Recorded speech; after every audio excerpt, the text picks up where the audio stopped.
Hola muchachos, muy buenos días. Esta es la clase de filosofía moderna. Estamos viendo ya para este final de periodo el racionalismo.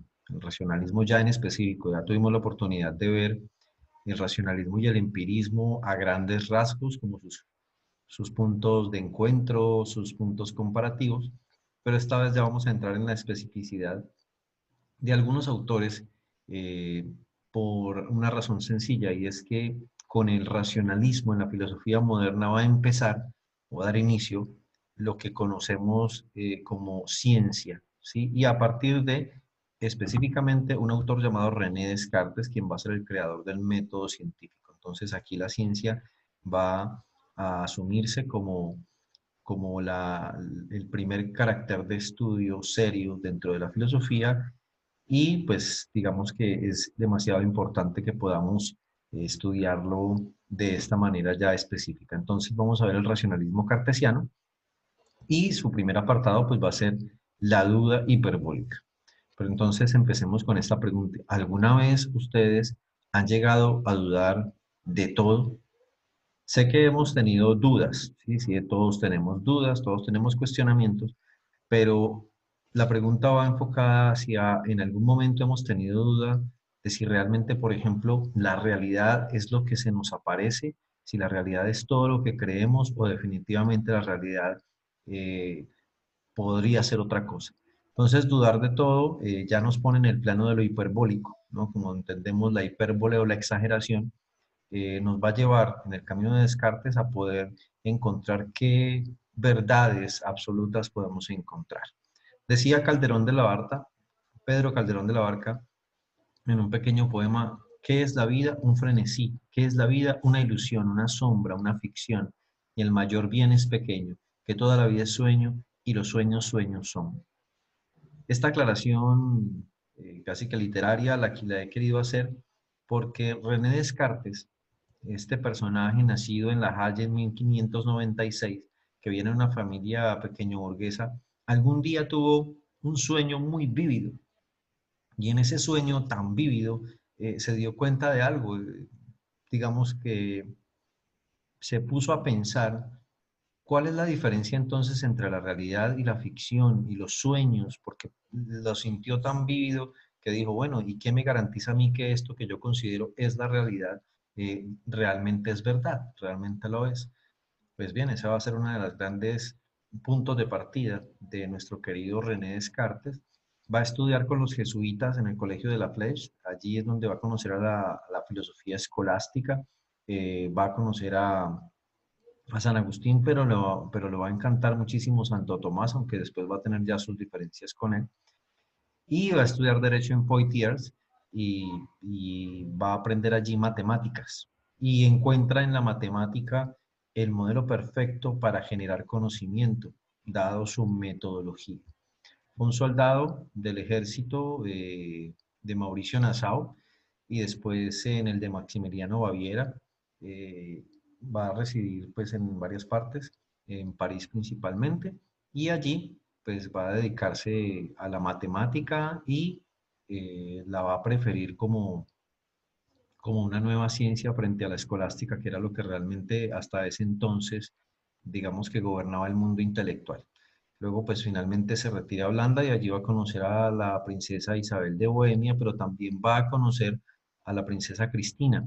Y la princesa Cristina es prácticamente quien va a ser la destinataria de una cantidad de cartas en las que él le va a contar su filosofía, qué es lo que él quiere escribir, y qué es lo que él piensa con respecto a la epistemología, al mundo del conocimiento. Y pues muere de pulmonía a los 53 años. Sus dos grandes obras son El discurso del método y Las meditaciones metafísicas, que son lo que trataremos de estudiar de alguna manera. De modo muy rápido también, porque lastimosamente el tiempo no es mucho. ¿Qué es el método cartesiano? Que es lo primero que tenemos que estudiar de René Descartes.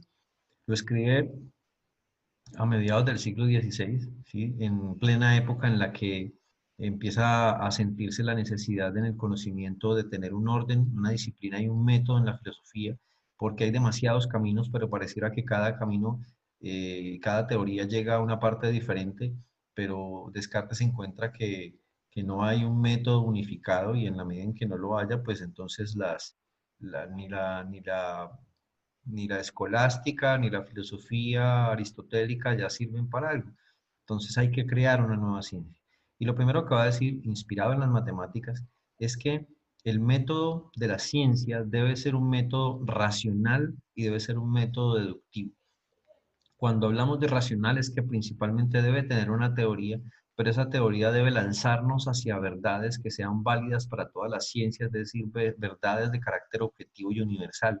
Y decía él que solamente es posible encontrar este tipo de verdades gracias a un método de carácter deductivo, es decir, cuando encontramos una verdad partiendo de ideas generales para poder hablar de particularidades, no inductivo. Consideraba que el inductivo era un error, hay que partir de ideas generales. Esto implica la aceptación de la existencia de verdades de carácter universal, igualmente válidas no solo para todos los seres humanos, sino para la ciencia en general.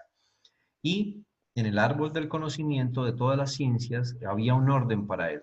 Y quien estaba, hizo la metáfora del árbol, ¿no? Y en la metáfora del árbol, quien estaba en la base de toda ciencia o debería estar es la metafísica, la teoría metafísica, donde se explican los conceptos y las ideas. Eh, Siguiente debería estar el tronco, la física, la física, ya el estudio del fenómeno, ya en la realidad de esa teoría. Luego la mecánica, recordemos que en esta época empieza a aparecer la visión mecanicista del universo y la visión mecanicista del hombre, es decir, se, se desacraliza la imagen de Dios, se desacraliza la imagen del universo y se desacraliza la imagen del hombre. Entonces, principalmente se cree más bien que el hombre puede ser entendido, el cuerpo puede entenderse cómo funciona, no es simplemente un misterio allí creado por Dios, sino que se puede entender cómo funciona porque es como una especie de mecanismo. Se puede entender el universo, que antes pues no se cuestionaba, era la creación de Dios y ya, pero aparecen los primeros hombres que creen que se puede entender cómo funciona el universo gracias a esa visión de mecánico, de mecanicista, de mecanismo en el universo. Entonces, que se podía cantar y se podía entender. Y luego, finalmente, pues ya aparecían entonces la moral y la medicina, que son como las dos últimas ciencias que se deben tener en cuenta, pero que no son posibles sin metafísica, física y mecánica.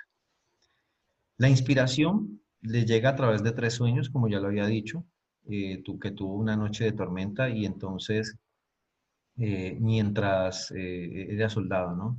Mientras estaba en estos sueños, pues se dio cuenta que era posible que la realidad que él había vivido, pues toda la vida, no fuese tal.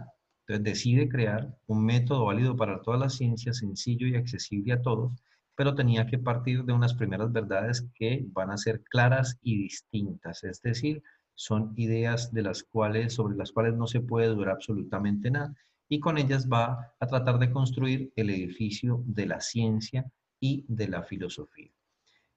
Bueno, hasta ahí este pequeño video introductorio a René Descartes, al método científico. Ya la próxima clase nos adentraremos más en los pasos de ese método para que lo podamos comprender muchísimo mejor.